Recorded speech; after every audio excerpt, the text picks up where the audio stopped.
In today's video, we explore lesser-known chapters FRM the lives of 19 African-American LGBTQ+ artists, whose journeys ended in ways often remembered as some of the most heartbreaking in Hollywood history. Many of them navigated their creative paths within a world that struggled to understand their full identities. Several stories may leave you questioning long-held assumptions and asking, is that really who they were? Were you aware that a rock and roll icon once entered a sudden marriage, only to find himself caught in a quiet web of emotional betrayal? Or that certain artists departed this world in profound isolation, marked by painful distance even within their own families? Beneath the iconic songs and celebrated careers rest hidden truths, long overlooked, deeply human, and only now brought into the light. If you believe these stories are worth bringing into the conversation, feel free to leave a 1 in the comments below. If you see things differently or have reflections of your own, you're welcome to share them with a 0. Your voice matters here. And if this content resonates with you, remember to like, share, and subscribe to help the channel continue exploring meaningful narratives. Now, let's move forward and uncover the story together. The story of Octavia St. Laurent stands as a deeply moving reflection on the human desire for connection and the heavy burden imposed by social judgment. In the late 1980s, Octavia emerged as a powerful presence in the fashion world, rising to prominence on the runway and becoming a symbol of visibility and courage for the LGBTQ+ community. Her presence challenged long-standing assumptions and drew attention to the realities faced by those whose identities existed outside accepted norms. Yet beyond the public admiration, Octavia's journey was marked by profound isolation and quiet struggles, experiences shared by many transgender individuals, but rarely seen or understood by the wider world.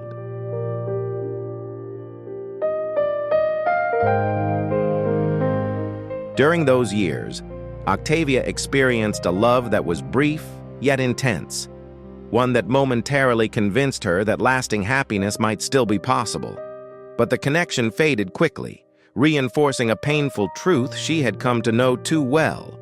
For someone living outside society's narrow definitions, affection was often fragile and easily withdrawn. Repeated rejection and the feeling of being pushed to the margins slowly dimmed her inner spark, until the glamour of runways and the applause of crowds lost their meaning. As illness gradually weakened her body, Octavia withdrew into a quieter existence, enduring long days of isolation within her Harlem apartment. On May 17, 2009, she passed away quietly, leaving behind an unfinished story shaped by resilience and unspoken sorrow, a life that carried far more depth than the world was ever prepared to fully understand.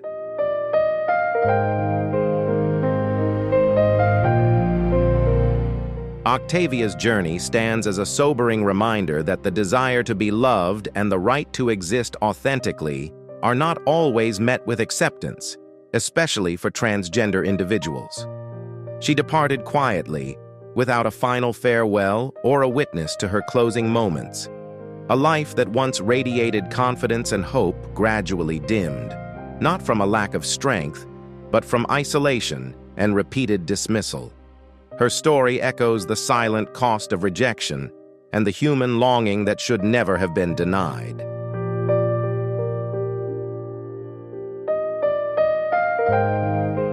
Whitney Houston, a commanding presence in pop and R&B, was celebrated for a voice that seemed almost effortless, and songs that became woven into the fabric of music history. Yet her story extended far beyond applause and accolades.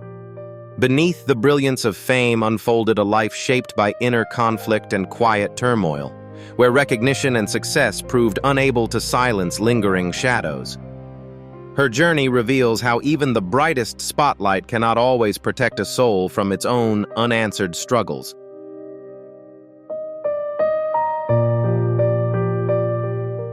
Whitney Houston's life was shaped by intense public scrutiny, from her highly publicized marriage to Bobby Brown to persistent speculation about deeply personal relationships that were never fully addressed. These narratives, amplified by fame, often placed her under harsh judgment and growing isolation within the industry. Even while standing at the height of global success, she carried private struggles that no level of recognition could resolve.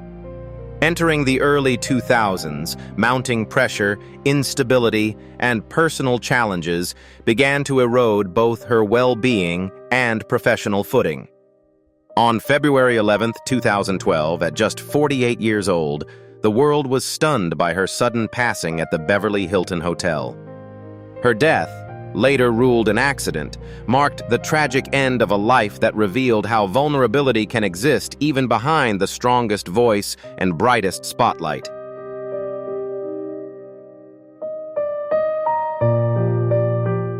Even after her passing, speculation continued to ripple through public conversation. Questions lingered, not as accusations, but as reflections of how deeply people struggled to understand the forces surrounding her final years.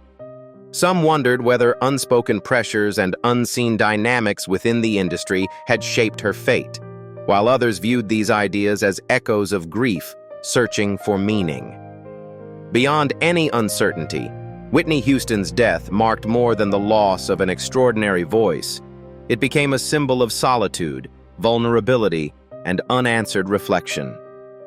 Her journey, stretching from radiant triumph to quiet tragedy, remains a poignant narrative, one that invites contemplation and reminds us that some truths are revealed not through rumors, but through time, empathy, and remembrance.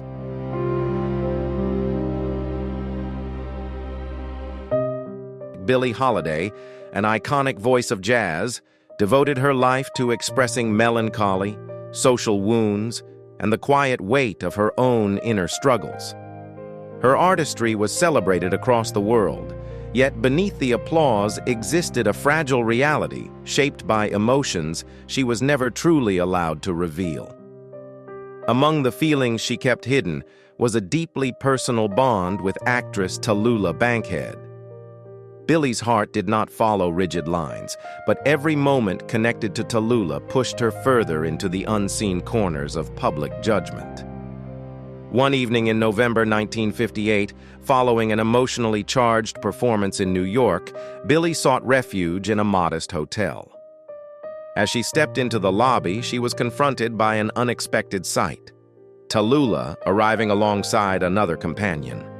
A wave of silent anguish washed over Billie as she witnessed gestures of warmth and closeness once meant for her, now shared with someone else, leaving her alone with memories she could never openly claim.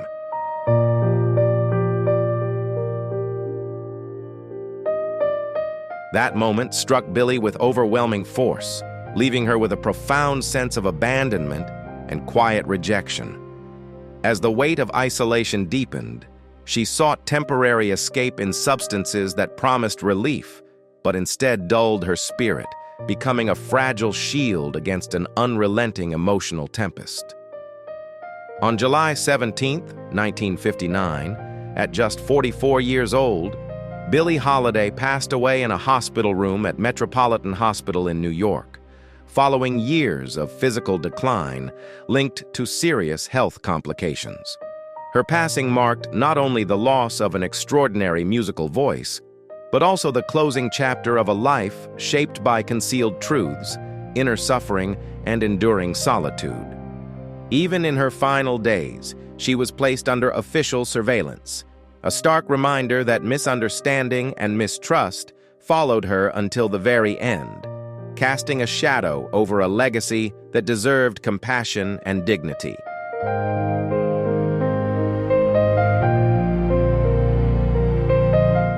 Billie Holiday's passing became a deeply painful conclusion to a life shaped by bias, emotional wounds, and a loneliness that never truly faded.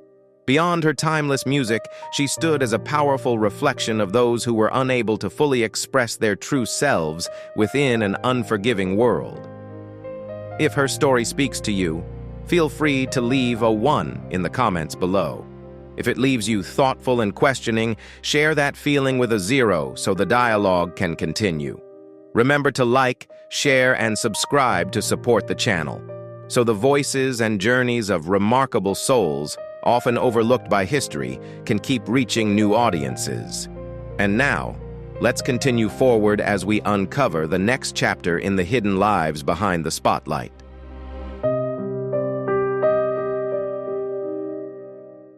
Keith Barrow, born in 1954, was the son of Reverend Willie Barrow, a respected voice in the civil rights movement, and a gifted presence in the soul and disco landscape of the 1970s and early 1980s.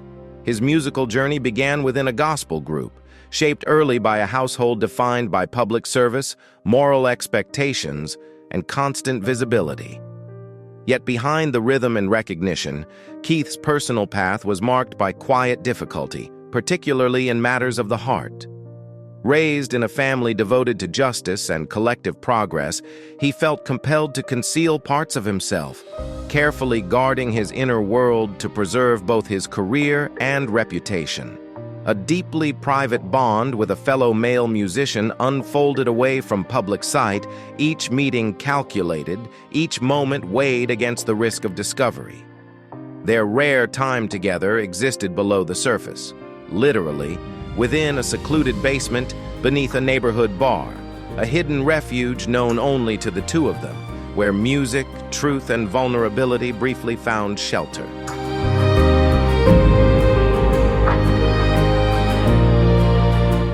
As his musical presence gained momentum during the 1970s, the quiet ache of an unspoken attachment continued to linger beneath the surface of his success.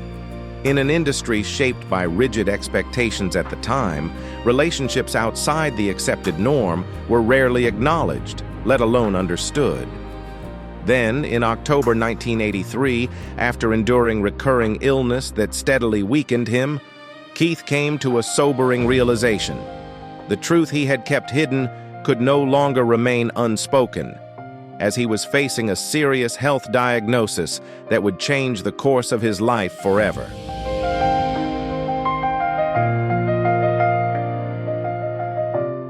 In the final stretch of his life, illness slowly weakened his body, and every strained breath became a reminder of how delicate existence can be.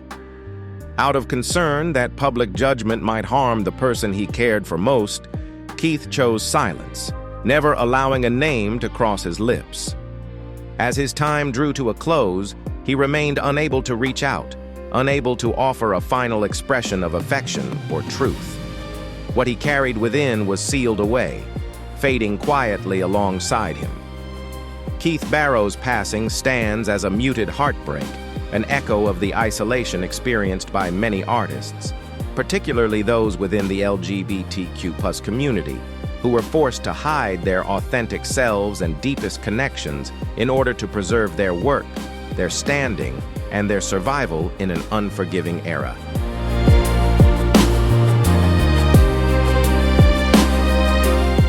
In the late 1980s, Eazy-E, born Eric Lynn Wright, rose alongside NWA to ignite a defining surge in hip-hop culture.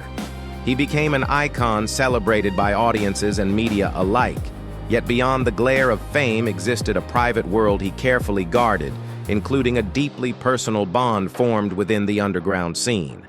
Intense social pressure and relentless scrutiny from within the rap community narrowed his choices, pushing him toward a decision made more for survival than for the heart. In early 1995, he entered a quiet marriage with Tama Woods in Los Angeles, a moment less about beginnings and more about self-protection. Not long afterward, unresolved tensions from his hidden past surfaced, and during a late-night studio session at Ruthless Records, Eazy-E suddenly fell ill, an unexpected collapse that marked the start of a shocking turn in a life lived between public triumph and private restraint.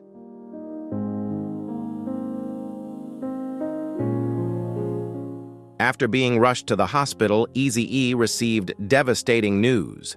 He was facing a severe health crisis linked to an advanced immune condition, an outcome that stunned him as there had been no clear warnings beforehand. His strength declined at a startling pace, and the body that once carried relentless energy began to fail under an unseen force. Only days after the quiet marriage, a figure from his past appeared for a final farewell at a Los Angeles hotel. The encounter was heavy with unspoken emotion and unresolved truth.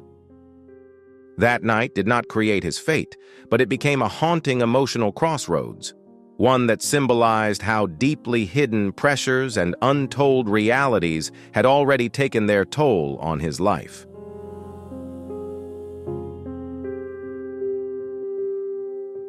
Just days after being admitted to the hospital, Eazy-E passed away on March 26, 1995. His departure marked not only the end of a groundbreaking career, but also the closing of a chapter filled with unanswered questions and unresolved silence. In the period that followed, distance seemed to grow around his memory, and a mysterious letter later appeared at his resting place in mid-April 1995. Its message, written in a deeply symbolic and unsettling manner, hinted at fixation, loss, and a bond that had collapsed into resentment. What remains uncertain to this day is the meaning behind it all. Was Eazy-E's death simply the result of an unforgiving turn of fate, or did it reflect the hidden consequences of love, pressure, and choices made under an intense spotlight?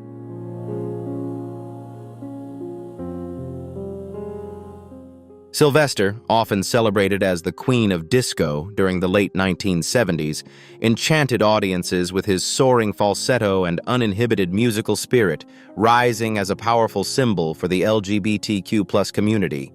His disco anthems, radiant with movement and emotion, reached far beyond dance floors, offering a sense of liberation and belonging to those longing to be seen and understood. Yet beyond the shimmer of lights and applause, Sylvester's world centered on a single, deeply personal bond with Rick Cranmer. In 1987, during what seemed like a season of shared joy, their lives shifted unexpectedly when Rick's health began to fade. On a rain-soaked evening, July 5, 1987, Sylvester remained quietly by Rick's side in a modest apartment in San Francisco's Castro district. The man before him appeared transformed, carrying a stillness that spoke louder than words. Medical confirmation soon followed, revealing that Rick was facing a serious illness with limited time ahead, a moment that altered the course of Sylvester's life and love forever.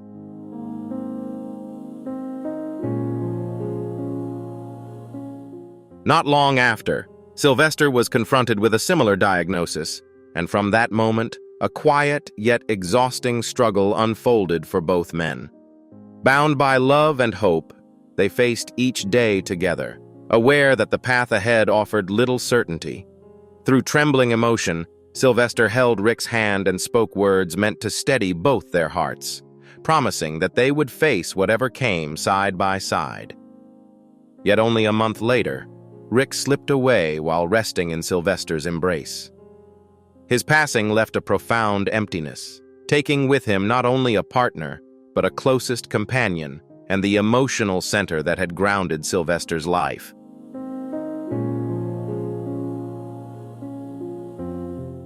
On December 10, 1988, inside San Francisco General Hospital, Sylvester rested quietly in a hospital room, his strength gradually fading after a long struggle with a serious illness. Waves of breathless fatigue came and went, while fragments of melodies from another lifetime drifted through his thoughts. In the late afternoon, he gently asked the nurses to play Patti LaBelle's "You Are My Friend."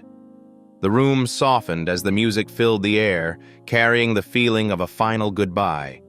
In a fragile whisper, he spoke a name that still lived in his heart, as if reaching beyond the moment. Shortly after, his heart grew still, bringing an end to a life defined by both radiance and sorrow. His passing marked an immeasurable loss, not only to the world of music, but to everyone who had found courage, comfort, and freedom within the light of his voice.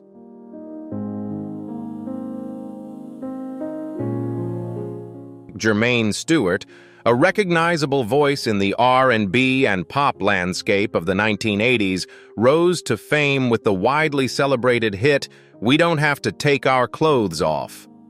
To the public, his image reflected confidence, style, and effortless charm. Yet beyond the spotlight existed a deeply private reality. Jermaine quietly carried truths about his identity and health that the world was not prepared to understand.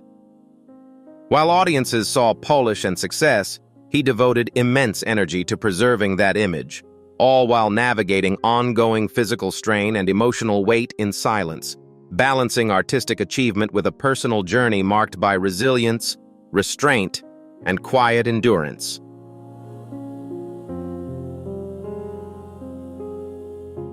By December 1996, following a performance in Chicago, Jermaine began to sense a troubling shift within his body. Sudden waves of heat and fatigue swept over him, draining his strength until remaining upright became a challenge. Still, he summoned a familiar smile, exchanging warm words with fans before quietly withdrawing to his dressing room. The strain, however, was no longer something he could fully mask. Despite clear signs that his condition was worsening, Jermaine resisted seeking medical care, held back by the fear that public awareness might unravel the carefully crafted image he had spent years protecting.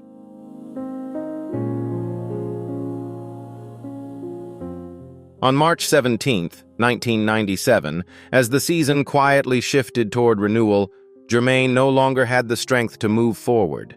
An intense physical distress overcame him, leaving him unable to endure any longer.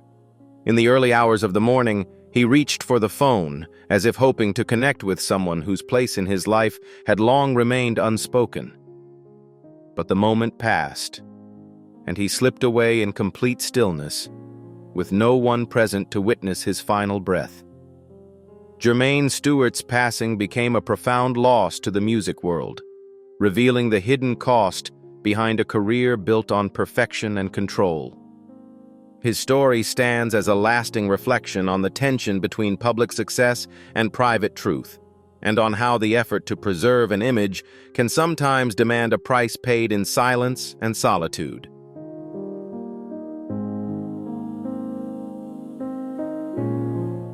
In the early 1950s, Dorothy Dandridge emerged as a radiant presence in a deeply divided Hollywood, captivating audiences with her unforgettable role in Carmen Jones. By 1954, she made history as the first Black woman nominated for an Academy Award, becoming a powerful symbol of possibility and transformation. Yet beyond the brilliance of the spotlight existed a private reality that carried immense risk. Hidden from public view was an intense emotional bond with another celebrated actress, one that could only exist in fleeting moments away from watchful eyes. Their connection survived through hurried backstage encounters and silent exchanges charged with meaning, always mindful of the lenses that followed Dorothy everywhere. In an industry built on carefully crafted illusions, this relationship was the one space where she felt genuinely seen and alive. But in an era defined by rigid boundaries and unspoken rules, the world was not prepared to accept such a bond, especially between two Black women seeking to love freely.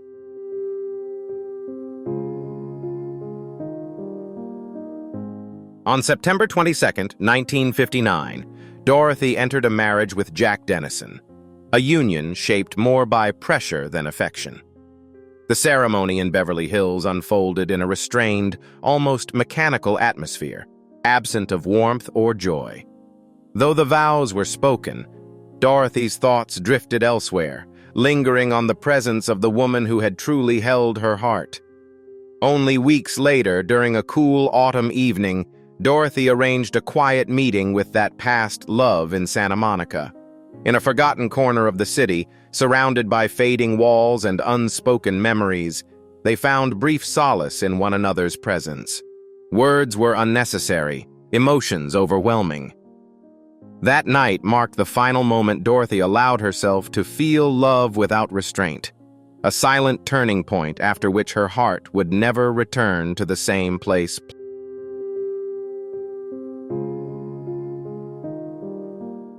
Not long afterward, Dorothy was quietly guided toward medication meant to steady her emotions, a decision shaped more by studio control than personal care. Beneath the surface, she sensed that her role had shifted, that she had become a replaceable figure in a system that once celebrated her. On the night of September 8, 1965, Dorothy was discovered alone in her Hollywood apartment, her life having come to a sudden and sorrowful end.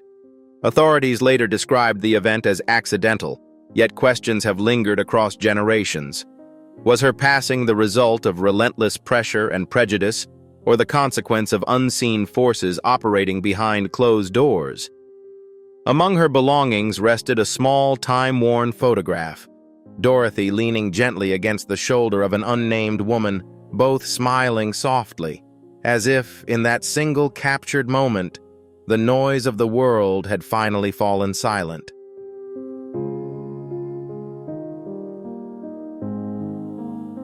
Kenny Green, often remembered as the artist without a farewell, stood as a defining voice in 1990s R&B. Gifted with a gentle tone and remarkable songwriting ability, he helped shape enduring classics for major performers, including Mary J. Blige through songs such as Reminisce and Love No Limit. Yet beyond professional acclaim, Kenny carried an inner conflict he could never openly express. His identity existed in a space the industry was unwilling to understand, where honesty risked erasing everything he had built. Within a genre constrained by rigid expectations, openness felt like an irreversible gamble. As a result, Kenny moved quietly through his personal world, nurturing affection and ambition away from public view, living a double life where creativity thrived while truth remained carefully concealed.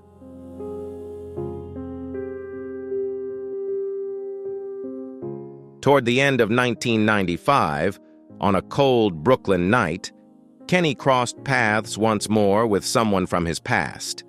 In a fleeting moment shaped by memory and vulnerability, they shared a quiet closeness filled with unspoken regret, a final instance in which Kenny allowed himself to feel without restraint.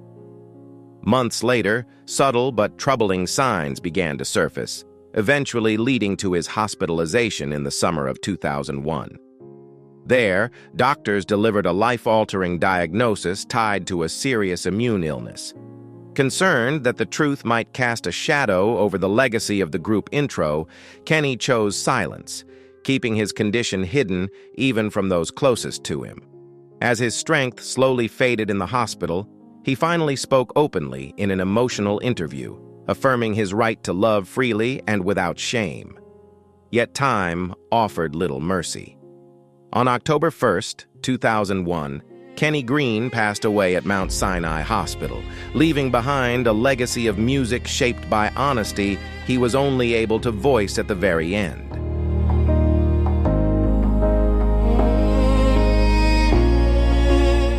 The deepest sorrow followed after his passing, when concern over public opinion led his family to forego a formal farewell. No familiar figures from his childhood stood beside him in grief. Instead, a small circle of friends and fellow artists came together to arrange a modest goodbye. On a cool autumn afternoon in a quiet Brooklyn cemetery, surrounded by stillness and rustling air, Kenny was gently laid to rest. The closing chapter of a man who had given warmth and melody to so many lives, yet struggled to find acceptance himself, remains a quiet reflection on the barriers and misunderstandings that continue to affect those whose identities exist beyond society's narrow expectations.